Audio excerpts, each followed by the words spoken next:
మంచిది. మనం కొద్ది నిమిషాలు దేవుని మాటలను ధ్యానం చేద్దాం. మీరు ఒకరికొకరు వందనాలు చెప్పుకున్నారా? చెప్పండి. సెకండ్ ఇది చెప్పండి. సెకండ్ ఇవ్వండి అండి, పర్లేదు. కరోనా ఏం లేదు ఇప్పుడు. మా తండ్రి గారు దేవునికి మహిమ కలుగునుగాక. హల్లెలూయా. ఎందుకు అంటే దేవుని మందిరంలో ఉన్న మనము ఒకరికి ఒకరు వందనాలు చెప్పుకొనొచ్చు, అలా సమాధానకరంగా ఉండాలి. ఎందుకు అలా చేయాలి గారు? ఎందుకు అలా చేయాలి? ఆమెతో నాకు పరదాసులు అని అంటారేమో. దేవుని ఒక లేఖనాలు ఏం చెప్తున్నాయి అంటే, నువ్వు దేవుని సన్నిధికి వచ్చినప్పుడు, దేవుని సన్నిధికి నువ్వు అర్పణ తెచ్చినప్పుడు, ఆ అర్పణ దేవుని మందిరంలో ఇగో నా సన్నిధిలో నువ్వు ఇస్తున్నప్పుడు ముందు నీ పొరుగు వారి దగ్గరికి వెళ్ళి సమాధానం పడిరా అన్నాడు. అవునా కదా? హల్లెలూయా. కాబట్టి మనము ఒకరికొకరు వందనాలు చెప్పుకోవడం అనేది ఎంతో మేలు, దీవెన. Praise the Lord. హల్లెలూయా. మంచిది. మనం ఆలోచన చేయకుండా కొద్ది నిమిషాలు దేవుని మాటలను మనం ధ్యానం చేద్దాం. చూడండి, దినము ధ్యానం కొరకై 2వ కొరింథీయులకు రాసిన పత్రిక, కొరింథీయులకు రాసిన 2వ పత్రిక 6వ అధ్యాయము 18వ వచనాన్ని చదువుకుందాం. చూడండి, కొరింథీయులకు రాసిన 2వ పత్రిక 6వ అధ్యాయము 18వ వచనం. నేను కింద నుంచి చదువుతున్నాను. చూడండి, నేను వారిలో నివసించి సంచరింతును, నేను వారి దేవుడినై ఉందును, వారు నా ప్రజలై ఉందురు. కావున మీరు వారి మధ్య నుండి బయలుదేరుడని ప్రత్యేకముగా ఉండుడి. అపవిత్రమైన దానిని ముట్టుకుడి. ప్రభు చెబుతున్నాడు, మరియు నేను మిమ్మును చేర్చుకుందును, మీకు తండ్రినై ఉందును, మీరు నాకు కుమారులు కుమార్తెలనై ఉందురని సర్వశక్తి కలిగిన ప్రభు చెప్పుచూ ఉన్నాడు. Praise the Lord. హల్లెలూయా. చిన్న ప్రార్థన. సర్వోన్నతుడా, సర్వశక్తిమంతుడా, నీకు వందనాలు. చదవబడ్డ లేఖ భాగనాల నుండి తండ్రి మాతో అందరితో మీరు మాట్లాడండి. నీ మాట జీవము కలిగినది, నీ మాట సరిచేయగలిగినది, నీ మాట సరిదిద్దగలిగినది, ప్రతి జీవితాన్ని ఆశ్చర్యకరంగా నిలబెట్టగలిగినది కనుక ఈ జీవము కలిగిన నీ వాక్కును వెల్లడిపరచమని ప్రార్థన చేస్తున్నాం. వినగలిగిన చెవి, గ్రహించగలిగిన మనస్సు, హృదయమును మరి మాకు దయచేయండి. నిశ్చయముగా నా తండ్రి ప్రభువా, నీ మాటలనుసారంగా మా జీవితాన్ని కొనసాగించుకునే భాగ్యాన్ని ఇవ్వండి. నీ పక్షమే నిలబడిన నన్ను కూడా జ్ఞాపకం చేసుకొని నీ అగ్నితో కాల్చి పుటమ వేయండి, పరిశుద్ధపరచండి. నీ నోటి బోరగా వాడుకొని నీ వాక్కును వెల్లడిపరిచి నీ ఘనమైన కార్యాలు చేసి మీరు మహిమ పొందమని యేసు నామములో అడిగి వేడుకొనుచున్నాము తండ్రి. ఆమేన్. హల్లెలూయా. హల్లెలూయా. చూడండి, ఇక్కడ సర్వశక్తి కలిగిన ప్రభు సెలవిచ్చుతున్నాడు అనే మాట ఉంది. ఏమని సెలవిస్తున్నాడయ్యా సర్వశక్తి కలిగిన ప్రభు అని అంటే, ఆ పైన మరియు నేను మిమ్మును చేర్చుకుందును, మీరు మీకు తండ్రినై ఉందును, మీరు నాకు కుమార్తెలను కుమార్తెలనై ఉందురు. Praise the Lord. హల్లెలూయా. అందరూ ఆయన కుమారులు కుమార్తెలేనా? మాట్లాడాలా? మౌనంగా ఉండొద్దండి. మీరు మాట్లాడుతుంటేనే అందరూ ఆయన కుమారులు కుమార్తెలేనా? అవునా? అందరూ ఆయన కుమారులు కుమార్తెలేనా? మరలా అడుగుతున్నాను, ఆయన కుమారులు కుమార్తెలేనా? మీరు ఒకరు అవునన్నారు కాదని నన్ను కన్ఫ్యూజ్ చేస్తున్నారు. మీరు అందరూ కలిసి మీరు మంచిగా చెప్పండి, అవునా కాదా? అవునన్న చేతి కట్టండి. అవునా కాదన్న చేతి కట్టండి. కొన్ని ఇద్దరు ఉన్నారు కాదన్న. వాస్తవంగా నేను చెప్తున్నాను వినండి, అందరము కూడా ఆయన కుమారులము కుమార్తెలమే. అర్థమవుతుందా? అందరము కూడా ఆయన చేత మనం రూపించబడ్డ వారము, ఆయన చేత మనం కలిగిన వారు. మనం అందరము కూడా ఆయన కుమారులమై ఉన్నాం, కుమార్తెలమై ఉన్నాం. కానీ జరిగిన సంభవం ఏంటంటే, ఆ కుమారులము కుమార్తెలమై ఉన్నప్పుడు ఆ మానవుడు చేయకూడని కార్యము చేసి 5 పడిపోయి ఇదిగో కుమారుడు అనే స్థానం, కుమార్తె అనే స్థానాన్ని కోల్పోయాడు. Praise the Lord, hallelujah. ఇప్పుడు ఆ కుమారుడు కుమార్తె అనే స్థానాన్ని నరుడు ఏమైపోయాడంటే కోల్పోయాడు. అంటే ఒకప్పుడు చేసుకున్నప్పుడు, నిర్మించినప్పుడు, రూపించినప్పుడు కుమారుడే కుమార్తె ఆయన బిడ్డలే. కానీ ఏమైందయ్యారంటే వాళ్ళ అవిధేయతను బట్టి వాళ్ళు కోల్పోయారు, ఆ స్థానాన్ని కోల్పోయారు. కుమార్తెలు కుమారుడైన స్థానాన్ని కోల్పోయారు కాబట్టి ఇప్పుడు మనం అందరం కుమార్తెలము కుమారులం అవుతామా? కోల్పోయాం అంటే కావు. మరి ఎలాగా? మరి ఇప్పుడు ఆయన కుమారులుగా నేను మీకు తండ్రినై ఉందును, మీరు నాకు కుమారులను కుమార్తెలనై ఉందురు అనే మాట చెప్పాడు కదా. ఇప్పుడు మనం ఎలాగ మరి ఆయన కుమారులుగా కుమార్తెలుగా మార్చబడతాం? ఇప్పుడు ఆ యోగ్యత కోల్పోయామని నేను చెప్పుకుంటూ వచ్చాను కదా. ఆదికాండ ప్రకారముగా ఆ యోగ్యతను మనము కోల్పోయాం, అర్హతను మనం కోల్పోయాం. ఆయన కుమారులము కుమార్తెలము అనిపించుకునే యోగ్యత కోల్పోయాం కనుక ఇప్పుడు మరి ఎలాగా ఆయన కుమారులము కుమార్తెలముగా మార్చబడతాం? ఈరోజు ప్రతి ఒక్కరూ కూడా దేవుని నమ్ముకున్న బిడ్డలమైన మనము ఆశపడేది ఏంటంటే నేను ఆయన కుమారుడిగా ఉండాలి, నేను ఆయన కుమార్తెగా జీవించాలి అనే ఆలోచన కలిగి ఉన్నారు. మంచిదే, ఆ ఆలోచన ఆ అవగాహన మనకు ఉండాలి. ఎందుకు అంటే ఆ ఆలోచన అవగాహన లేకుండా మనం జీవిస్తున్నామంటే మనం ఎటెళ్ళిపోతాం మనకేం తెలియదు, మన జీవిత యాత్ర. Praise the lord. కాబట్టి ఇప్పుడు ఆయన కుమారులము కుమార్తెలు మనం ఎలాగ మార్చబడతాం? ఆయన కుమారులుగా మనం ఎలాగో నేను ఆయన కుమారుడిని అని చెప్పుకోగలుగుతాం. నేను ఆయన కుమార్తెని, ఇదిగో సర్వశక్తి కలిగిన దేవుని కుమార్తెని నేనయ్యా అని గర్వంగా మనం ఎలా చెప్పుకోగలుగుతాం? ఈ విషయాన్ని మనం ఆలోచించాలండి. ఈ విషయాన్ని మనం ఆలోచించకుండా, అవగాహన చేసుకోకుండా మన ఆత్మీయ యాత్రను మనం కొనసాగింపజేస్తే ఇదిగో మనం ఎదుగుతున్నామో మనకు అర్థం కాదండి. అర్థమవుతుందా? మన ఆత్మీయ జీవితంలోనే నేను ఆయన కుమారుడుగా ఉన్నానా, ఆయనకి ఇష్టడుగా ఉన్నానా, ఆయన కోరుకున్న బిడ్డగా నేను ఉన్నానా లేదా అనే అవగాహన మనకు ఉండాలి.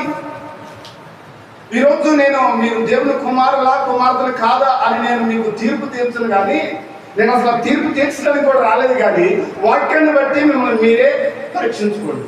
ప్రైజ్ ది లార్డ్, హల్లెలూయా. మీరు ఎలాగున్నారు? దేవుని కుమారులై కుమార్తెలై ఉన్నారా లేకపోతే లోక సంబంధముగా మీరు ఉన్నారా? ఎలాగున్నారనేది మీరే మీ వాక్య ధ్యానంలోని మీకు మీరే పరీక్షించుకోండి. నేను ఎవరికి మీకు తీర్పు తీర్చడానికి నేను యోగుడు నలుగుడును కాదు. ప్రైజ్ ది లార్డ్, హల్లెలూయా. ఎవరు ఆయన కుమారులు, ఎవరు ఆయన కుమార్తెలు అనబడతారు? చూడండి, నేను ఒక 2-3 విషయాలను చెప్పి మాటలు ముగిస్తాను. మత్తయి సువార్త 5వ అధ్యాయము 9వ వచనం. మత్తయి సువార్త 5వ అధ్యాయము 9వ వచనం. సమాధానపరచువారు ధన్యులు, వారు దేవుని కుమారులను పడతారు. ప్రైజ్ ది లార్డ్, హల్లెలూయా, హల్లెలూయా. నేను రాగిని వందనాన్ని చెప్పుకొని థ్యాంక్ యూ అని ఎందుకు తెలుసా? తర్వాత వస్తాయి ఇవన్నీ, అందుకోసమని ముందే చెప్పింది. ఎందుకు అనంటే సమాధానం లేకుండా ఆయన కుమారులు అనిపించుకోలేరు. సమాధానం ఎవరు పరుస్తారో, సమాధానముగా ఎవరు ఉంటారో వాళ్ళు మాత్రమే దేవుని కుమారులు కుమార్తెలు అని దేవుని లేఖనాలు సెలవిస్తూ ఉన్నాయి. ఈరోజు నీ ఇరుగు పొరుగు వారితో, నీ ఇంటి వారితో, నీ పక్కన వారితో నువ్వు సమాధానముగా కొనసాగుతున్నావా? నువ్వు చదువుతున్నప్పుడు చదువులో కానీ, నువ్వు పనికి వెళ్తున్నప్పుడు పనిలో కానీ, అంటే ఎవరింటికైనా వెళుతున్నప్పుడు వాళ్ళ ఇంటిలో కానీ నువ్వు సమాధానముగా వెళ్ళి సమాధానపరిచి వస్తున్నావా లేకపోతే పొలలు పెట్టి వస్తున్నావా? మనం ఆలోచించుకోవాలి. ఈరోజు సమాధానము పరచువారే దేవుని కుమారుడు అని చెప్తున్నారు కదా. మరి ఈరోజు మనం సమాధాన పరచువారిగా ఉంటున్నామా? లేకపోతే ఆ వదిన కాడికి పోయి ఆ వదిన కాడికి కూకొని వదినా మీ అత్తి అదిగా వదినా అట్లా ఉందిగా ఎట్లా ఉందిగా అని అక్కడ పొలం పెట్టొచ్చేలాగా ఉన్నావా? అక్క నువ్వు అనుకున్నట్లుగా మీ నావే అల్లబడి కాదా, చూదురా అని పొలం పెట్టే వాళ్ళలాగా ఉన్నావా? లేకపోతే అక్క ఇగో మీ అత్త మామ మంచోళ్ళక, వాళ్ళు కలిగి ఉండటం నీకు ధన్యతక, వాళ్ళతో నువ్వు ఉండటం ఎంత ఆశీర్వాదం. ఇలాంటి సమాధానకరమైన మాటలు మనం మాట్లాడుతున్నామా? లేకపోతే వారి కాడికి వెళ్ళి వీరి కాడికి వెళ్ళి వాళ్ళు అట్లా వీళ్ళు ఎట్లా ఇలాంటి పొలాలు పెట్టే వారుగా మనం ఉంటున్నామా? ఒకసారి పరీక్షించుకోండి. మీరు పనికి వెళ్తున్న కాడ కానీ, లేకపోతే మీరు యూదులో కూర్చొని వ్యవహారం పెట్టేటప్పుడు కానీ, లేకపోతే మీరు స్కూల్కి ఎక్కడికి వెళ్ళినా కూడా మీరు వెళుతున్న స్థలములలో మీరు సమాధానంగా ఉంటున్నారా? లేకపోతే వాళ్ళలోని వాళ్ళని గలిబిలి పెట్టి వాళ్ళందరినీ కూడా గలిబిలి పెట్టేసి సమాధానం లేకుండా చేస్తున్నారా? ఎలా కొనసాగించబడుతుంది మన ఆత్మీయ జీవితం? ఎలాగో వెళుతుంది మన ఆత్మీయ యాత్ర? ఈరోజు ఏదో బ్రతికి పట్టుకెట్టే బైబిల్ పట్టుకున్నా వెళ్తున్నా వస్తున్నా అన్నట్లుగా ఉంటే మన భక్తి జీవితం వర్ధిల్లదు. మన భక్తి జీవితం ఆశ్చర్యకరంగా మార్చబడాలి. మన భక్తి జీవితం దీవెనకరంగా ఉండాలి. ఆయన కుమారులుగా మార్చబడాలి అని అంటే మనకి ప్రాముఖ్యంగా కావాల్సింది సమాధాన పరచడం. హల్లెలూయా. సమాధానంగా జీవించడం అనేది మనకు కావాలి. కానీ ఎబ్రీయులకు రాసిన పత్రికలో ఒక మాట అంటాడు పౌలు గారు. చూడు, ఎబ్రీయులకు రాసిన పత్రిక 12వ అధ్యాయం 14వ వచనంలో పౌలు గారు ఒక మాట అంటారు. చూడండి అక్కడ,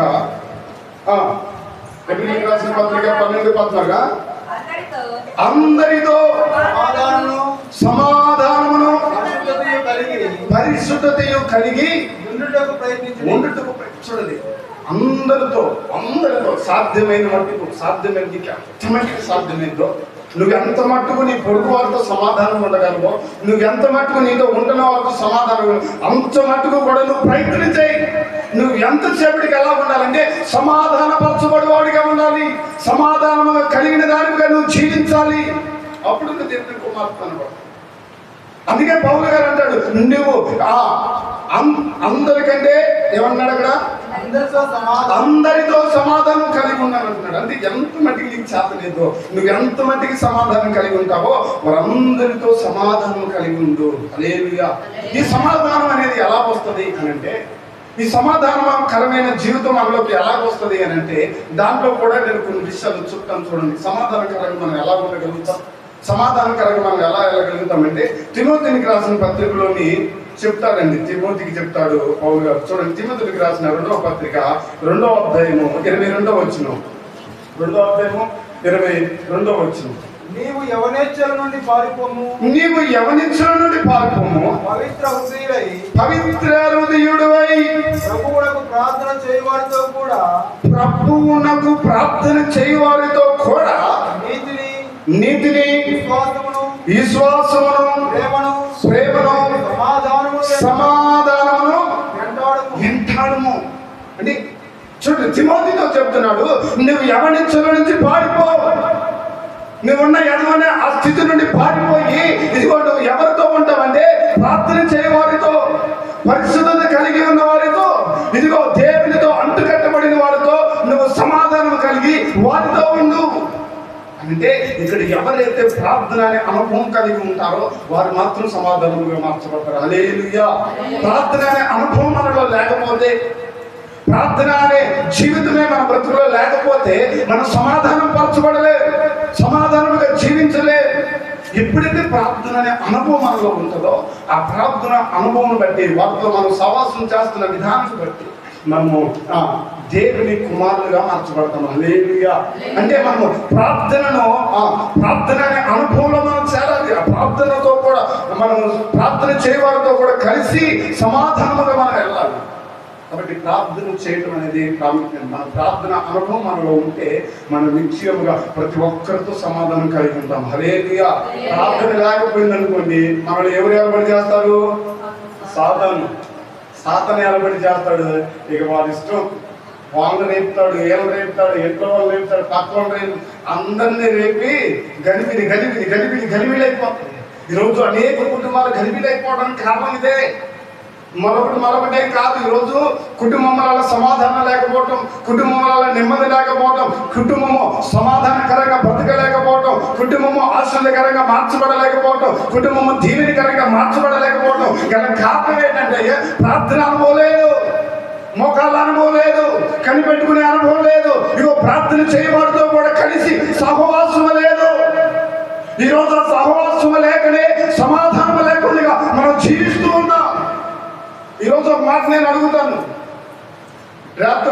శుక్రవారం రోజు ఉపవాస ప్రార్థన జరిగిందా లేదా? మన మందిరంలో ఉపవాస ప్రార్థన జరుగుతుందా లేదా?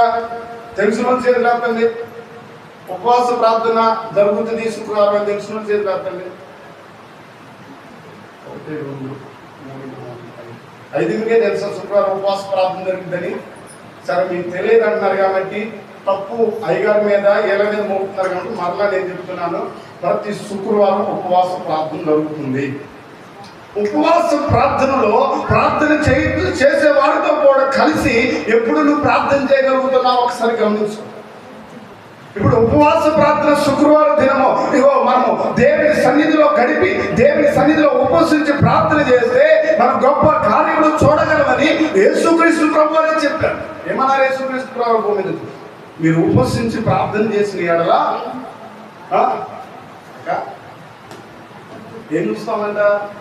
దేవుని గొప్ప కార్యాలు చూస్తాం. మీరు చేయలేని వాటిని, మీరు జయించలేని వాటిని, మీరు ఎదిరించలేని వాటిని ఉపవాస ప్రార్థన ద్వారా జయించగలం, ఎదిరించగలం అని దేవుని యొక్క లేఖనాన్ని సెలవిస్తాం. ఉపవాస ప్రార్థన ద్వారానే మనం సమస్తం చేయగలం. ప్రైజ్ లార్డ్, హల్లెలూయా. కాబట్టి ఉపవాస ప్రార్థన అనేది చాలా ప్రాముఖ్యం. అయితే ఇప్పుడు మనం ప్రార్థన చేయవారితో కూడా కలిసి ఏకమయించి మనం ఉండగలిగితే మనం సమాధానముగా మార్చబడతాం. ఇప్పుడు మరి ప్రార్థన చేయవారితో కూడా కలిసి ఏకముగా ఉండకపోతే మనం ఎలాంటి సమాధానంగా మార్చబడతాం? శుక్రవారం రోజు మనకు ఉపవాస ప్రార్థన జరుగుతుంది. నిన్న దినాన 4 వచ్చారు. శుక్రవారం రోజు నేను వచ్చాను, 4 వచ్చాను. నాకు చాలా బాధ అనిపించింది. మీకు ఎలా ఉందో నాకు తెలియదు కానీ నాకు చాలా బాధ అనిపించింది. ఉపవాస దినము అనేది మామూలు విషయం కాదు.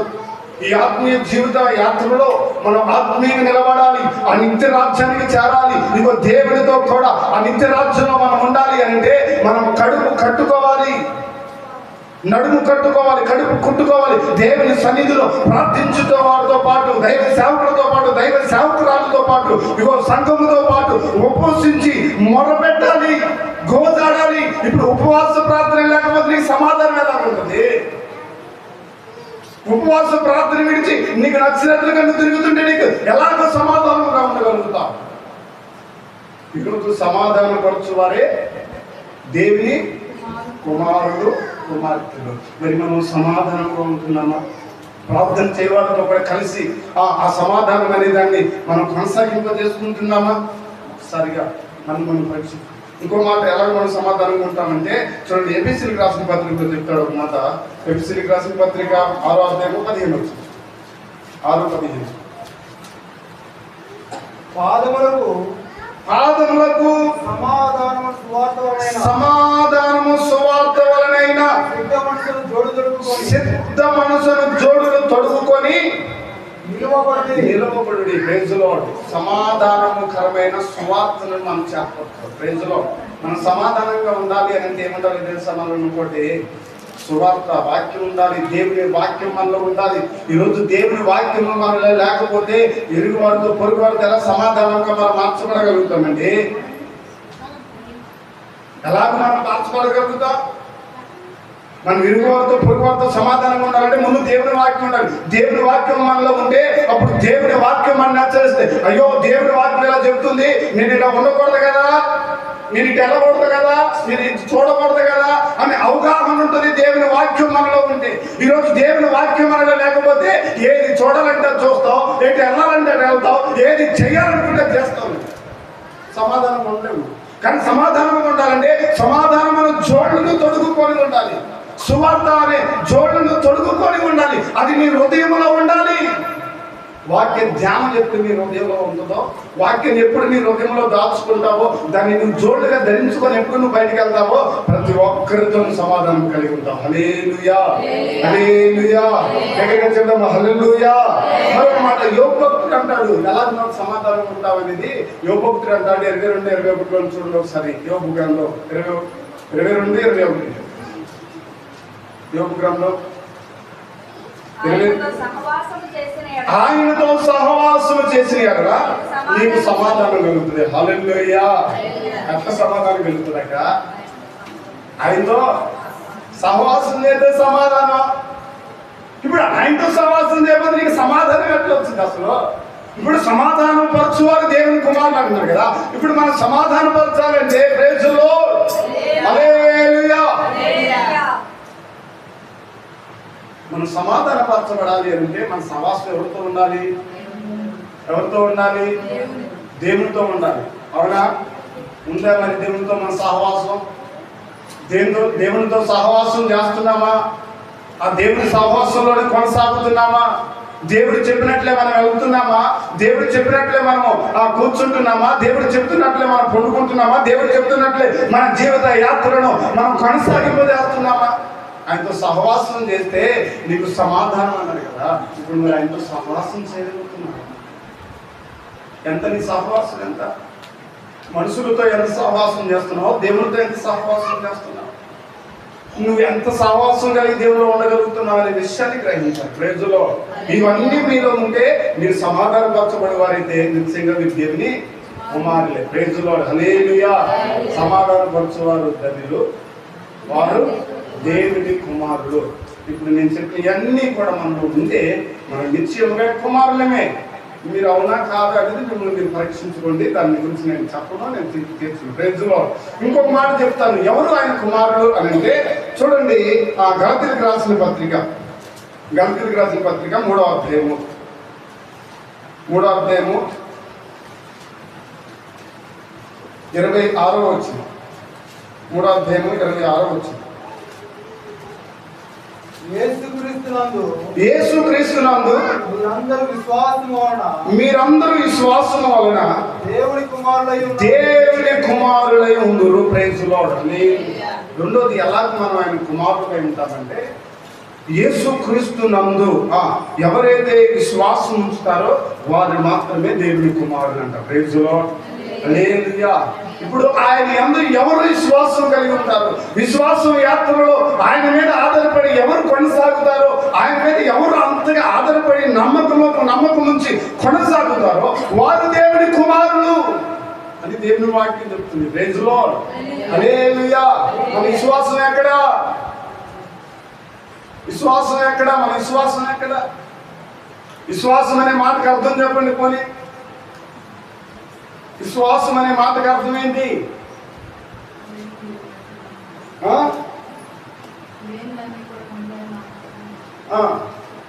బైబిల్ వాక్యానుసారంగా చెప్పండి. ఏప్రిల్ రాసిన పత్రిక 11:1 నిరీక్షింపబడి వాటి యొక్క నిజ స్వరూపమే.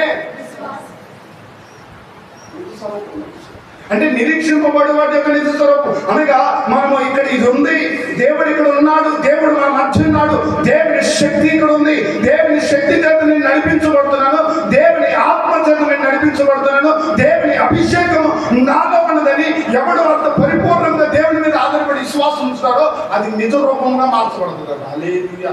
రూపంగా మార్చబడుతుంది అంటే వాస్తవంగా నీకు ఏం అవబడట్లేదు, కానీ నువ్వు నమ్మి విశ్వసించి ప్రార్థన చేసి రూపంగా మార్చబడింది. Praise lord. అంటే ఆయన రూపంగా మార్చబడి నీతో ఉంటాడు, నీలో ఉంటాడు, నీ అక్కర్లు తెలుసు. అంటే విశ్వాసం యొక్క అర్థం అది. నిరీక్షింపబడి వాటి యొక్క నిజ స్వరూపమే విశ్వాసం. మరి ఆ నిజ స్వరూపమైన విశ్వాసం మనలో ఉందా? యేసుక్రీస్తు మీద మనం ఆధారపడగలుగుతున్నామా? యేసుక్రీస్తుకి విశ్వాసం ఉంచుతున్నామా? ఆయన మీద విశ్వాసం ఉంచి ఆయన కుమారులుగా మనం మార్చబడుతున్నామా? ఆయన కుమార్తెలుగా మన జీవితాన్ని, మన యాత్రను కొనసాగింపు చేస్తున్నామా? చూడండి, ఏప్రిల్ రాసిన పత్రిక 12వ అధ్యాయంలో ఏమంటాడు? ఏప్రిల్ రాసిన పత్రిక 11వ అధ్యాయం 6వ వచనం. 11:6 విశ్వాసము లేకుండా దేవునికి ఇష్టుడై ఉండుట అసాధ్యం. Praise Lord. హల్లెలూయా. విశ్వాసం అనేది ప్రభుత్వం. ఇప్పుడు మనం ఆయన కుమార్తెలను అనిపించుకోవాలంటే మనలో దేవుని మీద పరిపూర్ణమైన విశ్వాసం, నమ్మకం ఉంచాలి. ఈరోజు ఎంత నమ్మకాన్ని మనం ఉంచుతున్నాం? ఈరోజు ఎంత నమ్మకాన్ని ప్రభు మీద మనం విశ్వాసం ఉంచి మన యాత్రను కొనసాగింపు చేస్తున్నాం? ఈరోజు జ్వరం వచ్చిందండి, ఎంతమంది దేవుని మీద ఆధారపడి డాక్టర్ని పోపడిగా ప్రార్థన చేసుకుని కనిపెట్టుకోగలుగుతున్నారు? ఈరోజు సమస్య వచ్చింది, ఈరోజు ఇబ్బంది కలిగింది, ఈరోజు అనేక రీతిలుగా మన కుటుంబంలో గలిబిలైంది. ఎంతమంది విశ్వాసం నుంచి దేవుని పాదాలు పట్టుకొని ప్రార్థన చేయగలుగుతున్నారు? ఇగో ఈ సమస్య నుండి, ఈ ఇబ్బందుల నుండి, ఈ పరిస్థితుల నుండి నా దేవుడు నన్ను విడిపించగలడు, నా దేవుడు నన్ను తప్పించగలడు, ఇదిగో నా దేవుడు నమ్మదగిన వాడని ఎంతమంది ఈరోజు విశ్వాసం ఉంచగలుగుతున్నారు? Praise Lord. హల్లెలూయా. ఎక్కడ మన విశ్వాస యాత్ర? దేని మీద మన విశ్వాసం? మనుషుల మీదనా? లోకం మీదనా? లోక సంబంధమైన వాటి మీద దేని మీద మన విశ్వాసం, దేని మీద విశ్వాసం ఉంచి మన జీవిత యాత్రను మనం కొనసాగింపజేస్తున్నాం. ఒకసారి మనం ఆలోచించుకోవాలి. Praise Lord, hallelujah. విశ్వాసం లేకుండా ఆయనకి ఇష్టడై ఉండుట అసాధ్యం. మనం ఇష్టడై ఉండాలి అని అంటే మనకి ప్రాముఖ్యం కావాల్సింది అంటే విశ్వాసం ఉండాలి. విశ్వాసము అనే ఎవరు విశ్వాసము కలిగి ఉంటారో వాళ్ళు మాత్రమే ఆ నిత్యరాజ్యం ఇచ్చారు. ఆయన బిడ్డలుగా మార్చబడతారు. పౌలు గారు ఏమంటాడు? పౌలు గారు మాట్లాడతాడండి తిమోతికి రాసిన పత్రికలో 4:7 అంటారు. 2 తిమోతికి రాసిన పత్రికలో మంచి పోరాటము పోరాడితేనే నా విశ్వాసాన్ని చూడు, ఎంత మంచి మాట మాట్లాడగలడు. నా విశ్వాసం కాపాడుకున్నాను, నేను ఆయన కుమారుడిగా జీవించాను. మళ్ళీ ఒక మాట అంటాడు, ఇదిగో నేను క్రీస్తుని పోలి నడిచిన రీతిగా మీరు నన్ను పోలినారు. అంటే నేను ఆయన కుమారుడిగా ఆయన చెప్పినట్టుగా వెళ్ళాను, మీరు కూడా ఆయన కుమారులై ఉండాలంటే నేను నడిచినట్టుగా నేను అనుకున్నాను. రైతులో మనము మన విశ్వాసాన్ని కాపాడుకోవాలి, ఆయన కుమారులు అనిపించుకోవాలి. మన విశ్వాసాన్ని మనం కాపాడుకోగలిగితే మనం ఆయన కుమారులు అనబడతాం. ప్రైజ్లో మన విశ్వాసము ఆయన మీద లేకుండా, మనం ఆయన మీద ఆధారపడకుండా, ఆయన మీద ఆనుకొని మన జీవిత యాత్రను కొనసాగింపచేస్తే అది ప్రయోజనకరంగా మార్చబడదు. ఏదో భక్తి చేస్తున్నాను, మందిరానికి వస్తున్నాను, దేవునికి ప్రార్థన చేస్తున్నాను, కానుకలు ఇస్తున్నాను, ప్రతి వారం నేను దేవుని మందిరంలో ఉంటాను అని అంటే ప్రయోజనం లేదండి. మీకు అర్థమవుతుందా? భక్తి చేస్తున్నాం కానీ శక్తి లేని భక్తి చేయొద్దు, దానివల్ల ప్రయోజనం ఉండదు. మీరు భక్తి చేస్తున్నారా? శక్తి కలిగిన భక్తి చేయండి. ప్రభు మీద పరిపూర్ణమైన విశ్వాసం ఉంచండి, ప్రభు మీద పరిపూర్ణమైన నమ్మకం ఉంచండి. ఆయన ఉన్నాడు, ఆయన చేస్తాడు, ఆయన నా ప్రతి స్థితిగతులను మార్చగలడు, నా భర్తను మార్చగలడు, నా పిల్లలు మార్చగలడు, నా కుటుంబాన్ని మార్చగలడు, నా స్థితిగతులను సరిచేయగలడు. ఇదిగో ఆయన ద్వారా ఇదిగో నా జీవితం మార్చబడుతుంది అని ఎంత విశ్వాసం ఉంచుతున్నాను ఈరోజు. హల్లెలూయా. నా ఆవేదన అర్థమవుతుందా మీకు? దేవుని కుమారులు అనిపించుకోవాలంటే విశ్వాసం కావాలండి, విశ్వాసం కావాలి. విశ్వాసం లేకుండా కానీ కుమార్తెలు అనిపించుకోలేము. మనం అనిపించుకోవాలి అని అంటే మనకి ఏం కావాలి? విశ్వాసం కలిగి ఉంటే ఆ విశ్వాసాన్ని బట్టి మనం ఆయన కుమారులుగా మార్చబడతాం. ప్రైజ్ లార్డ్, హల్లెలూయా, హల్లెలూయా. చూడండి, ఒక సిద్ధార్థి వస్తాడండి. ఒక శతాధిపతి యేసుప్రభు దగ్గరికి వచ్చి ఆయన మాట్లాడతాడు. ఏమంటాడంటే, అయ్యా నా దాసుడు పక్షవాయువు చేత బాధపడుతున్నాడు, నా దాసుడిని అయ్యా మీరు మీ వాక్కు సెలవివ్వండి, నా దాసుడు స్వస్థత పొందుతాడు, నా దాసుడు బాగుపడతాడయ్యా అని ఒక మాట శతాధిపతి వెళ్ళి యేసుప్రభుని అడిగినప్పుడు ఆయన అంటాడు, అయ్యా నేను వస్తాను, నేను వచ్చి మీ దాసుని ముట్టి స్వస్థపరుస్తాను, నేను మాట్లాడతానయ్యా, నేను వస్తాను, మీరు వెళ్ళండి అని చెప్పేసి అన్నాడు. అన్నప్పుడు ఏమన్నాడు ఆ శతాధిపతి? నీ వాక్కు, నీ మాట మాత్రం చాలు, నువ్వెందుకు? నువ్వు రావటానికి నేను యోగుడును కాదు, నువ్వు నా ఇంటికి రావటానికి కూడా నేను యోగుడును కాను, అర్హుడిని కాను, నీ మాట సెలవేమో చాలు, నా దాసుడు స్వస్థం. యేసు ప్రభువు మాట్లాడతారు. అతను బట్టి మనం మత్తయి సువార్త 8వ అధ్యాయంలో చూస్తాం. అతను బట్టి మాట్లాడతారు, ఇదిగో నేను ఇశ్రాయేలులలో ఎంత గొప్ప విశ్వాసము గల వారిని నేను కనుగొనలేదు. ఎంత గొప్ప విశ్వాసం ఉన్న వాళ్ళు నేను చూడలేదని అంటాడండి. ఎంత గొప్ప విశ్వాసం నేను కనుగొనలేదు, అసలు నేను చూడలేదు. ఎంత గొప్ప విశ్వాసం! ఇతడు అబ్రహాము కుమారుడే అని అంటాడు అక్కడ. అంటే ఎలా మార్చబడ్డాడు అని అంటే అబ్రహాము కుమారుడుగా కేవలం విశ్వాసమును బట్టి, దేవుని మీద వచ్చిన విశ్వాసం. ఆయన వాక్కు సెలవిస్తే చాలు, ఆయన మాట సెలవిస్తే చాలు, ఆయన ఒక్క మాట చెప్తే చాలు, నా కుమారుడు స్వస్థత, నా దాసుడు స్వస్థతను ఉంటాడు, ఆ పక్షవాయు నుంచి విడిపించబడతాడు, కలిగిన ఆ ఇబ్బంది నుంచి విడిపించబడతాడు అని విశ్వాసం ఉంచాడు. ఆ విశ్వాసం ఏం చేసిందంటే అతడు దాసుడికి స్వస్థత కలిగించింది. Praise lord. ఈరోజు నేను అదే చెప్తున్నాను, తల్లి మనం దేవుని మీద ఎంత విశ్వాసం ఉంచుతావో మనం అన్ని కార్యాలు దేవుని పట్ల చూడగలుగుతాం. దేవుని మీద మనం ఎంత విశ్వాసం ఉంచి మన ఆత్మీయ యాత్రను కొనసాగింపు చేసుకుంటామో అన్ని మేలులు మనం చూడగలుగుతాం. దేవుని మీద ఎంత విశ్వాసంతో మనం ముందుకు వెళ్తామో ఆ విశ్వాసాన్ని బట్టి అద్భుతాన్ని చూడగలుగుతాం. ఇది విశ్వాసం లేకుండా దేవుని కార్యం చూడలేము. నేను ఒక తల్లి నా దగ్గరకు వచ్చింది. తల్లి నా దగ్గరకు వస్తే ప్రైజ్ లార్డ్ హల్లెలూయా. ఒక తల్లి నా దగ్గరకు వచ్చింది. అమ్మా ఏంటి తల్లి ప్రార్థన రావట్లేదు, ముందు వచ్చేదాన్ని కదా, రావట్లేదు అమ్మా అని అడిగితే ఐదుకు వస్తూనే ఉన్నాను కానీ ఏం జరగట్లేదు. ఈ ప్రతి వారం వస్తున్నా ఏ కార్యం జరుగుతున్నా పట్ల ఏ కార్యం జరగట్లేదు. నేను దేవుని మీద ఆధారపడుతున్నాను కానీ ఏ కార్యం జరగట్లేదు, నాకేం లేదు జరగట్లేదు. ఎందుకు నేను రావడం? అందరూ బాగానే ఉంటున్నారు, మరి నేనేమో బాగోట్లేదు. దేవుడి మందిరానికి వస్తే మీరు బాగుపడతారని చెప్పారు, సరే వచ్చాను, అయినా మేము బాగుపడతాయి కదా, ఇంకెందుకు రావటం అని అందండి. అంటే నేను అన్నాను, అమ్మ నువ్వు యేసు ప్రభు మీద ఆధారపడ్డావా నన్ను? మరి ఆధారపడటం ఏందండి, వచ్చారుగా ఉంటున్నానుగా దేవుడి మందిరంలో ప్రార్థన అవపడ్డానుగా, మళ్ళీ ఆధారపడటం ఏంది అని. దేవుడి మీద ఆధారపడటమే తెలియదు, విశ్వాసం గురించే తెలియదు, నువ్వు ఎలా దేవుడికి ఆధారపడుస్తావు? ఈరోజు మన దేవుడి మీద దేవుడు ఏం చేయలేదు అని దేవుడిని అంటున్నావు కానీ నువ్వు యాడి విశ్వాసం ఉంచావు దేవుడి మీద? దేవుడి మీద ఆధారపడి ఎక్కడ నీ జీవితాన్ని కొనసాగింపు చేసావు? ఎక్కడ నీ జీవితాన్ని ఆయనకు అప్పగించావు? ఎక్కడ నీ విశ్వాసాన్ని కనపరిచావు అని అడిగానండి. అడిగితే మళ్ళీ విశ్వాసం ఇవన్నీ చెప్తారు ఏంటండి, నేను దేవుడి మందిరానికి వస్తాను. నువ్వు అంత దేవుడి మందిరానికి వచ్చిన కల్లా నువ్వు నీ విశ్వాసాన్ని బట్టి నీకు కార్యము జరిగింది. ప్రేక్షలో నీ విశ్వాసం ఉంచావా, ఆ విశ్వాసాన్ని బట్టి నువ్వు స్వస్థత పొందుతావు. నువ్వు విశ్వాసం ఉంచావా, ఆ విశ్వాసాన్ని బట్టి నీకు కలిగిన బాధ తొలగిపోతుంది, నీకు కలిగిన వేదన తొలగిపోతుంది, నీకు వచ్చిన ఇబ్బంది తొలగిపోతుంది. ఏది కావాలన్నా నువ్వు విశ్వాసం ఉంచాలి. ఆ విశ్వాసాన్ని బట్టి నీ పట్ల కార్యం జరుగుతుంది. నువ్వు దేవుని మందిరంలో ప్రభువు మీద ఆధారపడు, విశ్వాసం ఉంచు, దేవుని ఆనుకొని నీ జీవితాన్ని కొనసాగిపోతే నువ్వు దేవుని కుమార్తెగా మార్చబడతావు. నిశ్చయముగా దేవుడు నీ పట్ల కార్యం. ఈరోజు మనం కూడా అలాగా చెప్పినట్లుగా వెళ్తున్నానయ్యా కానీ సుఖం లేదు, ప్రయోజనం లేదు అన్నట్టుగా ఉంటున్నామా? లేకపోతే నా దేవుడి కార్యం చేయగలడు, నా జీవితాన్ని మార్చగలడు, నా బ్రతుకును సరిదిద్దగలడు, నా జీవితాన్ని ఆశ్చర్యకరంగా మార్చగలడు అనే విశ్వాసంతో మన ఆత్మయాత్రను కొనసాగింపజేసుకోగలుగుతున్నామా? ఒకసారి మన విశ్వాసం ఉందా లేదా? రెండో మాటకి నేను చెప్పిన మాట అదే, విశ్వాసము. అక్కడ రెండో మాట ఏం చెప్పారు? యేసుక్రీస్తు మీద ఆధారపడి వారే, ఆ యేసుక్రీస్తు మీద విశ్వాసం ఉంచువారే ఆయన కుమారులు అనబడతారు.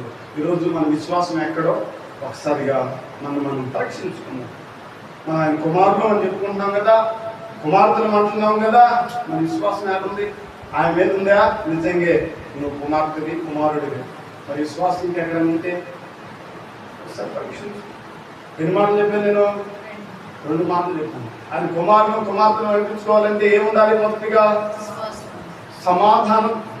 సమాధానం పంచువారు. రెండోది ఏముండాలి? విశ్వాసం ఉంచాలి. యేసుక్రీస్తు మీద విశ్వాసం ఉంచిన వారే దేవుని కుమారులు అనబడతారు. మూడో మాట కూడా నేను చెప్పి ముగిస్తాను. చూడండి, ఇది రోమపత్రిక 8వ అధ్యాయం 14 వచ్చాను. రోమపత్రిక 8వ అధ్యాయము 14వ వచ్చింది. మృతులలో నుండి యేసును లేపిన వాడి ఆత్మ. 8:14 రోమ 8. దేవుని ఆత్మ చేత ఎందరూ నడిపించబడుదురో వారందరూ దేవుని కుమారులై ఉందరు. దేవునికి మహిమ కలుగును గాక. హల్లెలూయా. ఏంటంటే మూడవదిగా ఎవరైనా కుమారులు అంటే దేవుని ఆత్మ చేత ఎందరూ నడిపించబడతారో వారందరూ దేవుని కుమారులు. Praise Lord. హల్లెలూయా. దేవుని ఆత్మ చేత నడిపించబడేవారే ఆయన కుమారులు. అర్థమవుతుందా? దేవుని ఆత్మ అంటే ఏంటి అసలు తెలుసా? దేవుని ఆత్మ అంటే ఏంటి తెలిసి తెలియదనుకుంటున్నారా? తెలియక అనుకుంటున్నారా? లేకపోతే నేను చెప్పాలని చూస్తున్నారా? నాకు అర్థం కావట్లేదు. ఎందుకంటే మీకు ఫేస్లో మార్పు లేదు. అదే చూపిస్తున్నారు కానీ అదే లుక్ చూపిస్తున్నారు కానీ అసలు ఒక మార్పు లేదు. నాకు తెలుసు అని ఉత్సాహం లేదు, నాకు తెలియదయ్యా అని నీరసం లేదు, నువ్వు చెప్తే వింటావా అనే ఆసక్తి లేదు. ఈ 3 చెప్పట్లేదు. అసలు నాకు అర్థం కావట్లేదు. నన్ను కనిపించేసేస్తున్నారు, మీరు కనిపించేసేస్తున్నారు. హల్లెలూయా. చెప్పండి, మనం దేవుని ఆత్మ చేత నడిపించబడుతున్నామా? దేవుని ఆత్మ అంటే ఏంటి? దేవుని ఆత్మ అంటే ఏంటి అని చెప్పాడు కదండి. మళ్ళీ నేను ఇది మరణం చెప్తున్నట్టు నాకు ఇలా ఏం చెప్పాడు ఆయన? యోహాను సువార్తలో ఏం చెప్పాడు? 14 అధ్యాయాలు చెప్పాడు, 16 అధ్యాయాలు చెప్పాడు. ఇగో మీ కొరకు ఆదరణకర్తని నేను పంపిస్తాను, ఆయన మిమ్మల్ని ఆ సత్యములోనికి నడిపిస్తాడు. ఇదిగో ఆయన మీకు పాపమును గురించి ఒప్పింపజేస్తాడు, ఇదిగో మీ యొక్క నీతిని గురించి తెలియజేస్తాడు. ఇవన్నీ చెప్పాడు కదా. మిమ్మల్ని సర్వ సత్యములోనికి నడిపిస్తాడు. ఎవరు నడిపించేది అంటే దేవుని ఆత్మ. దేవుని ఆత్మ చేతనే అనేకులు నడిపించబడతారు. దేవుని ఆత్మ చేతనే ఈరోజు గొప్ప కార్యాలు మనం చూడదు. దేవుని ఆత్మ లేకపోతే మనం ఏమీ, దేవుని ఆత్మ చేత నడిపించబడకపోతే మనం ఏం చూడలేమండి. అందుకే జక్రియలకు రాసిన పత్రిక అంటాడు, ఏమంటాడంటే జక్రియలకు రాసిన గ్రంథంలో అంటాడండి 4:6లోని, ఇదిగో ఇది నా శక్తి చేతనో బలము చేతనో కాదు, కానీ నీ ఆత్మ ద్వారానే ఇవన్నీ జరుగుతున్నాయి. అంటే దేవుని ఆత్మ ద్వారానే అన్నీ జరుగుతాయి, కానీ నా శక్తి చేత జరుగుతాయని కూడా నేను చేశాను, ఇది నేను చేశాను అని చెప్పుకున్నా అనుకో, నువ్వు దేవుని కుమార్, దేవుని ఆత్మలను నడిపింపు చేసి ఆ పని చేసేలా సహాయం చేసింది అని అంటే నువ్వు దేవుని కుమార్తె. అర్థమవుతుందా? మన శక్తి చేత ఏది కాదు, మన బలం చేత ఏది కాదు. మనం చేయాలి అనుకుంటే మనం ఏం చేయలేము. చాలా మంది ఇప్పుడు పిచ్చోళ్ళు ఎర్రోళ్ళు ఏమనుకోవాలి నాకు తెలియదు, కానీ నేను ఏదైనా చేయగలను అంటారు. ఎందుకు చేసి ఏం చేయలేదు. దేవుడి చిన్న ముత్తాడని ఎట్లా అయిపోతున్నాను. ఏముండదు, మన శక్తి చేత బలం చేత మనం ఏమి చేయలేము, కానీ ఆత్మ చేత నడిపించబడితే మాత్రం సమస్తమును చేయగలము. దేవునికి మహిమ కలుగును గాక. హల్లెలూయా. ఆత్మ చేత నడిపించబడగలిగితే అద్భుతము కార్యాలు మనం చేయగలము. Praise the Lord. హల్లెలూయా. దేవుని మహిమ పడతాం. హల్లెలూయా. ఆత్మ చేత మనం నడిపించబడగలిగితే, ఆత్మ చేత మనం నడిపించగలిగితే మన ఎదుటి ఎవరు నిలబడతారు? మన ఎదుటి ఎవరు నిలబడతారు? పొడవులాంటి వాళ్ళే నిలబడలేకపోయారు, ఎర్ర సముద్రాన్ని నిలబడలేకపోయారు, ఎరుకో గోడలు నిలబడలేకపోయారు. ఇది సూర్య చంద్రులే మనం మాత్రమే ఆత్మ చేత నడిపించబడితే ఏది మన ఎదుటి నిలబడలేదు. ఈ సృష్టి మనకు లోపడుతుంది ఆత్మ చేత. మనం ఈరోజు ఆత్మ చేత నడిపించబడుతున్నామా, శరీర సంబంధంగా నడిపించబడుతున్నామా? ఒకసారి మనం ఆలోచించాం. ఎలా నడిపించబడుతున్నాం? చూడండి, రోమపత్రికలో ఒక మాట అంటారు. రోమపత్రికలోని 8వ అధ్యాయం 13 వచ్చింది. 8:13 మీరు శరీరానుసారంగా ప్రవర్తించిన యెడల అండి సావవలసిన వారై ఉన్నారు, కానీ ఆత్మ చేత శరీర క్రియలను చంపిన యెడల మీరు జీవిస్తారు. ప్రేజులో అర్థమైందా? శరీర క్రియలను చంపివేసి ఆత్మ చేత మనము నడిపించబడితే మనం జీవించగలుగుతాం. లేకపోతే శరీరాన్ని సాధారణంగానే మనం నడిపించామనుకో మనం బ్రతకలేమండి, మనం మరణిస్తాం. ఆత్మానుసారంగా అర్థమవుతుందా? ప్రతి మనిషికి 2 మరణాలు ఉంది. ఒక పుట్టగా 2 మరణాలు. ఒకటి శరీర సంబంధమైన మరణం, అది వాడు ఎంతకాలం బతికినా 200 సంవత్సరాలు బతికినా 300 సంవత్సరాలు బతికినా సావాల్సిందే. అవునా కాదా? ఉంటాడు ఎవరైనా? ఉండరు. అసలు ఎవరు బతకలేదు. 200 అయినా 300 అయినా చచ్చిపోవాల్సిందే. బైబిల్ అయితే 70-80 చెప్పింది. ఒకవేళ మనకు అతికి జ్ఞానం ఉంది, లేకపోతే ఇంకేమైనా ఉంది, ఒకవేళ మనం బతకాలని బతికినా కన్నాడు బతికినా సావాల్సిన వాడు. కానీ 2వ మరణం ఏంటో తెలుసా? ఆత్మ సంబంధమైన మరణం. ఆ ఆత్మ సంబంధమైన మరణం గురించి మనం ఆలోచించాలి. మన శరీర సారంగా మనం కొనసాగించబడ్డామనుకోండి, మనం ఆత్మ చేత నడిపించబడితే మనం జీవిస్తాం. రేసులో ఆత్మ చేత మనం నడిపించబడాలి. ఆత్మ చేత మనం కొనసాగించబడితే మనం బ్రతికి ఉండగలుగుతాం, జీవముగా ఉండగలుగుతాం, సజీవులుగా నిలబడగలుగుతాం. యేసుక్రీస్తు వారు శరీరసారంగా మరణించారేమో, కానీ మరలా 3వ రోజున ఆత్మదేవునిగా లేచాడు, సజీవునిగా లేచాడు, జీవము కలిగిన వాడిగా లేచాడు, సంచరించాడు. ఆ ఆత్మ మన మధ్య సంచరిస్తూ ఉంది. దేవునికి మహిమ కలుగును గాక. హల్లెలూయా. ఆత్మ చేత శరీర క్రియలను చంపివేయాలి. ఏం చేయాలి? శరీర క్రియలను. లేకపోతే ఈరోజు ఏం చేస్తున్నారంటే ఆత్మను చంపేస్తున్నారు, శరీర క్రియలను బతికించేస్తున్నారు. దేవునికి మహిమ. హల్లెలూయా. ఏం చేస్తున్నారు? ఆత్మను చంపేస్తున్నారు, శరీర క్రియల ద్వారా బతుకుతుంది. మన శరీర క్రియల ద్వారా బ్రతుకువారమైతే మనం ఆయన పిల్లలు అనిపించుకోలేదు. అర్థమవుతుందా? ఆయన కుమారులుగా కుమార్తెలుగా మనము జీవించడం. ఆత్మ చేత శరీర క్రియలను చంపివేసిన ఎలా మనం జీవించగలుగుతాం, ఆత్మ చేత మనము నడిపించబడగలుగుతాం. ప్రైజ్ ది లార్డ్, హల్లెలూయా.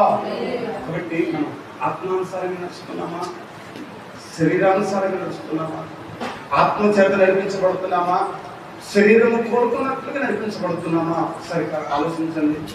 అపోస్తలుడైన పౌలు గారు ఆత్మ చేత నడిపించబడతాడండి. ఆయన ఎక్కడో ఉండి ప్రసంగం చేద్దాం అనుకుంటాడు, ఎక్కడో ఉండి ఏదో చేద్దాం అనుకుంటాడు, కానీ ఆత్మేమో అక్కడ చేయలేదు. ఏమంటుందంటే నువ్వు ఇక్కడ కాదైనా అక్కడికి వెళ్ళిపోవడం, మళ్ళీ ఆడకపోతే ఆమె మళ్ళీ ఒకసారి ఆత్మ చేత నడిపించాలి. ఈరోజు పౌలు గారు ఆత్మ చేత నడిపించబడ్డట్లుగా మనం ఆత్మ చేత నడిపించబడుతున్నామా? కాబట్టి శరీరానుసారంగా నడిపించబడుతున్నామా? అపోస్తలుడైన పేతురు గారు ఆత్మ చేత నడిపించబడ్డాడు. అయ్యా ఇగో నీ కొరకు 3 వ్యక్తులు రాబోతున్నారు, నువ్వు వెళ్ళి వాళ్ళని కలు, వాళ్ళతో అక్కడికి వెళ్ళి అక్కడ వాళ్ళతో మాట్లాడు అని చెప్పినప్పుడు, ఆత్మ చెప్పినప్పుడు, ఆత్మ చెప్పిన సంగతులని ఆత్మ ద్వారా నడిపించబడ్డాడు. అరే గొప్ప కార్యం చేయగలిగారు, అన్ని జనులు రక్షణ పొందగలిగారు, పరిశుద్ధాత్మ శక్తిని పొందుకోగలిగారు. గల కారణం ఆత్మ చేత, వాళ్ళ ఆలోచన చేత నడిపించబడలే, వాళ్ళ తలంపుల చేత నడిపించబడలే, వారు కోరుకున్నట్లుగా కొనసాగలే, వారు ఉద్దేశించినట్లుగా వారి జీవితం, వారి యాత్ర ముందుకు వెళ్ళగా ఎలాగ వారి యాత్ర ఏంటంటే ఆత్మ చేత నడిపించబడ్డారు. మన బైబిల్లో చూస్తే అనేక మంది మనకు కనబడతారు ఆత్మ చేత నడిపించబడ్డవారు. వారు జీవంలోకి వెళ్ళారు, దేవునితో ఉండగలిగారు, ఆయన కుమారులు అనిపించుకోగలిగారు. ఈరోజు మనం దేని చేత నడిపించబడుతున్నాం? ఒక విషయం, అసలు దేవుని ఆత్మను మనం పొందుకున్నామా? దేవుని అభిషేకం మనలో ఉందా? ఆ శక్తి చేతనే మనం నడిపించబడుతున్నామా? ఏదో రావాలి కదా అని వస్తున్నామా? ఒకసారి ఆలోచన, ఏదో రావాలి కదా అని వస్తున్నామా? దేవుని ఆత్మ నేను పొందాలి, దేవుని అభిషేకం నేను పొందాలి అనే ఆశ, ఆ ఆలోచన మనకు ఉంటుందా? ఒకసారి మనం ఆలోచించాలి. నేను నా దేవుని మందిరానికి వెళ్తున్నాను, నేను నా దేవుని మందిరానికి వెళ్ళి నేను ఈరోజు కంపల్సరిగా నా దేవుని ఆత్మ అభిషేకాన్ని నేను పొందాలి, నేను శక్తి చేత నింపబడాలి, నేను ఆత్మ చేత నడిపించబడాలి, నేను ఆత్మ ద్వారానే నా జీవితాన్ని కొనసాగింపు చేయాలి అని ఎంతమంది దేవుని మందిరానికి వస్తున్నారు? ఎంతమంది దేవుని మందిరంలోనికి వస్తున్నారు? ఈరోజు ఎలా వస్తున్నారంటే, ఇవాళ ఆదివారం దేవుని మందిరానికి వెళ్ళకపోతే మా అయ్యగారు ఊరుకోడు, లేకపోతే రేపు ఇంటికాని వస్తాడు, నేను వెళ్ళాలి కానీ వచ్చేవాళ్ళు కొందరు. అర్థమవుతుందా? లేకపోతే నేను దేవుని మందిరానికి వెళ్ళాలి, నాకు అధికారం ఉంది, లేకపోతే నాకు ఆ స్థానం ఉంది, నేను ఆ సంఘానికి ఏంటది పెద్ద నేను ఉండాలి అని పోయేవాళ్ళు కొంతమంది అధికారుల కోసం. ఇంకొంతమంది ఎందుకు పోతారంటే తమను హెచ్చించుకోవడానికి పోతారు. నేను పాడాలి, నేను అక్కడ పాటలు ఇస్తాను, నేను పోకపోతే పాటలు పాడలు ఉండరు అని పోయేవాళ్ళు. ఇలాంటి ఆలోచనతో దేవుని మందిరానికి కూడా పోయేవాళ్ళు ఉన్నారు. కానీ ఈ రోజుల్లో ఆత్మను పొంది ఆత్మ చేత నడిపించబడాలి, ఆత్మ చేత పురుగొల్పబడాలి అని ఎంతమంది దేవుని మందిరానికి వస్తున్నారు? దేవుని ఆత్మ చేత నడిపించబడకపోతే మన ఆయన కుమారులు అనబడం. గలతీయులకు రాసిన పత్రికలు అదే అన్నాడు, ఎంతమంది ఆత్మ చేత నడిపించబడతారో వారందరూ దేవుని కుమారులు అనబడతారు. బైబిల్ అంతటిని నేను ధ్యానం చేస్తే నాకు ఈ 3 విషయాలు తప్ప నాకు ఏం కనపలేదండి. దేవుని కుమారులు అనబడతారు. ఈ 3 విషయాలు ఉన్నాయి. ఎవరు దేవుని కుమారులు అనే విషయాన్ని నేను ధ్యానం చేస్తున్నప్పుడు ఒక రాత్రి పట్టింది నాకు. మీరు నమ్ముతారు నమ్మరు? మీరైతే సింపుల్గా హాయిగా హాస్పిటల్ తీసుకొని అటో ఇటో చేసి పెట్టుకొని మంచిగా ఎంతున్నారు. కానీ ఒక రాత్రి పట్టింది నాకు దేవుని కుమారులు ఎవరు అని అంటే ఈ 3 అంశాలు తప్ప ఇంకే అంశాలు తప్ప దేవుని కుమారులు. పిల్లలు అనేది చాలా మంది ఉంది, కానీ కుమారులు అనబడేది 3 తప్పులేవే కాదు దేవుని కుమారులు అనబడేది. అంటే ఈ 3 విషయాలు మనలో ఉంటే మన నిశ్చయమైన దేవుని కుమారులమే. ఈ 3 మనలో లేవా మన దేవుని కుమారులు కాదు. ఈ 3 రిఫరెన్స్ తప్ప దేవుని కుమారులు అనబడతాం. అంతనికి రిఫరెన్స్ ఇల్లవే. అర్థమవుతుందా? మనం సమాధానంగా నడిపించబడుతున్నామా? సమాధానం కలిగి మనం వెళ్తున్నామా? మన ఇరువారితో పొరుగు వారితో సమాధానంలో ఉంటున్నామా? మన చేతనైన మట్టికి మనం సమాధానం కలిగి కొనసాగించబడుతున్నామా? ఒకసారి ఆలోచించండి. సమాధాన పరచువారు ధన్యులు, వారు దేవుని కుమారులు అనబడతారు. ఎవరైతే యేసుక్రీస్తు ప్రభు మీద ఆధారపడతాడో, యేసుక్రీస్తు ప్రభు మీద నమ్మకం ఉంచుతాడో, విశ్వాసం ఉంచుతాడో, వాడే దేవుని కుమారుడు అని దేవుని లేఖనాలు సెలవిస్తాయి. రోమపత్రికలు అన్నాడు, ఎవడు ఆత్మ చేత నడిపించబడతాడు వాడే దేవుని కుమారుడు అని అంటున్నాడు. ఈ 3 అనుభవాలు మనలో ఉన్నాయా? మనలో ఉంటే మనం దేవుని కుమారులని. ఒక 3 అనుభవాలు మనలో లేవా?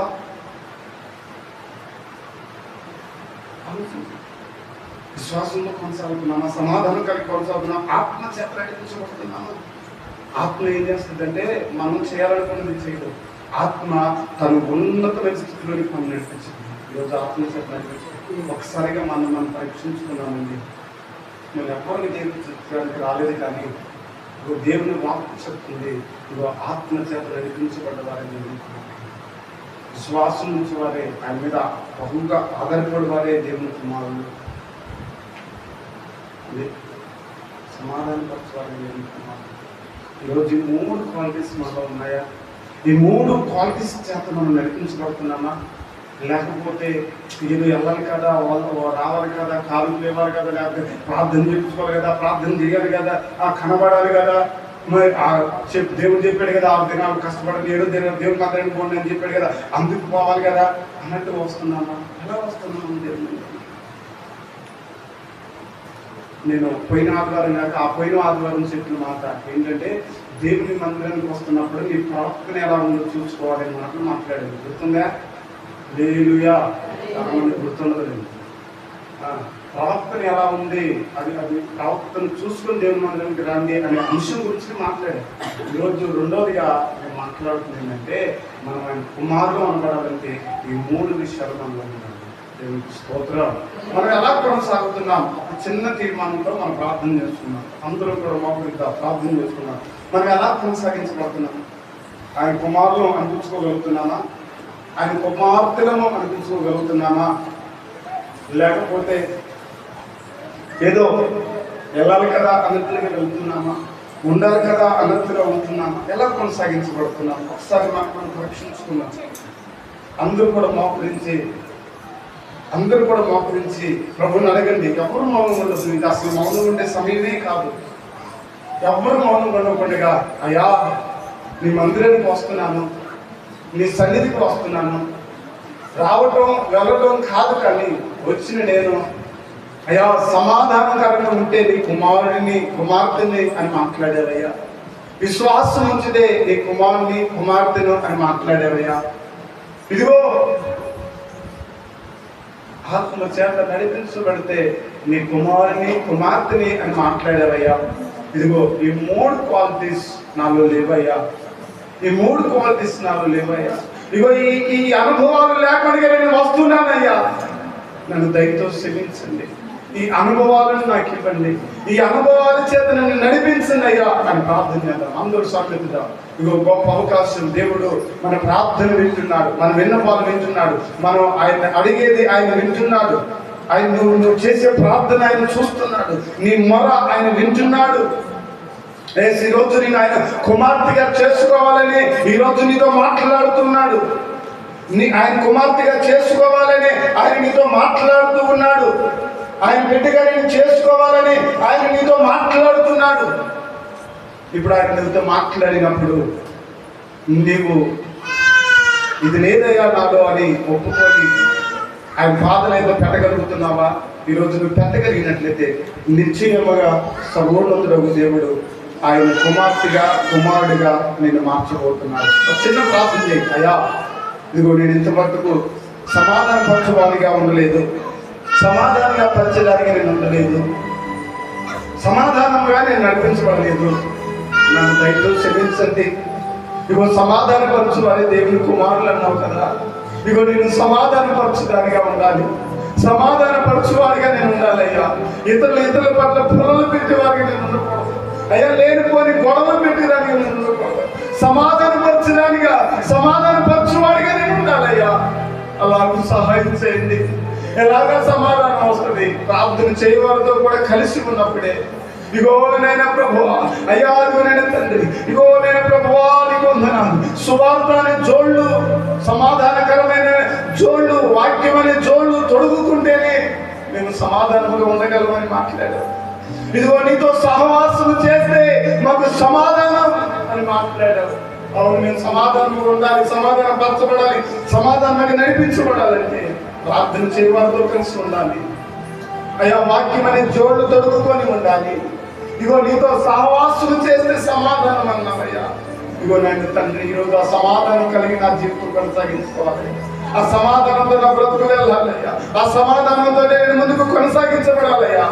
అలాంటి సహాయం చేయండి అయ్యా అని అడుగుదాం. ఈరోజు మనం అడుగుతూ ఉండగానే ఇదిగో నా ప్రభు మనల్ని ఆయన కుమార్తెలుగా మారుస్తున్నాడు. ఆయన కుమార్తెలుగా మారుతున్నాడు. మనం తీర్మానం తీసుకొని ప్రార్థిస్తూ ఉండగానే దేవుడు నీ మనల్ని విని ఇదిగో ఆయన కుమార్తెగా నిన్ను చేసుకోబోతున్నాడు. ఆయన కుమారుడిగా నిన్ను చేసుకోబోతున్నాడు. అడుగుతాడు అయ్యా.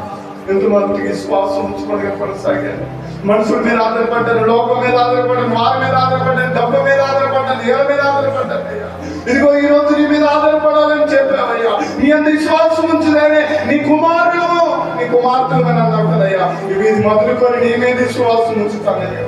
నీ మీద విశ్వాసముతో నా జీవితాన్ని కొనసాగింపు చేస్తానయ్యా. నీ మీద నేను విశ్వాసం ఉంచుతానయ్యా. నాకు సహాయం చేయి అని చిన్న తీర్మానం అయ్యా. అందరూ ఆత్మ చేత నడిపించబడతారు. వారే దేవుని కుమారులు కదా. ఇదిగో నేను ఆత్మ చేత నడిపించబడాలయ్యా.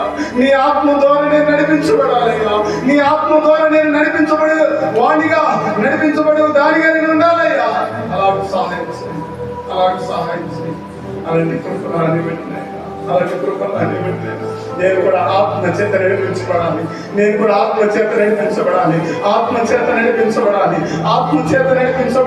ఇగో నేను ఆత్మ చేత పురుకొల్పబడాలి. ఆత్మ చేత నేను నడిపించబడాలి. ఆత్మ అభిషేకము అయ్యా నాలోనికి రావాలి.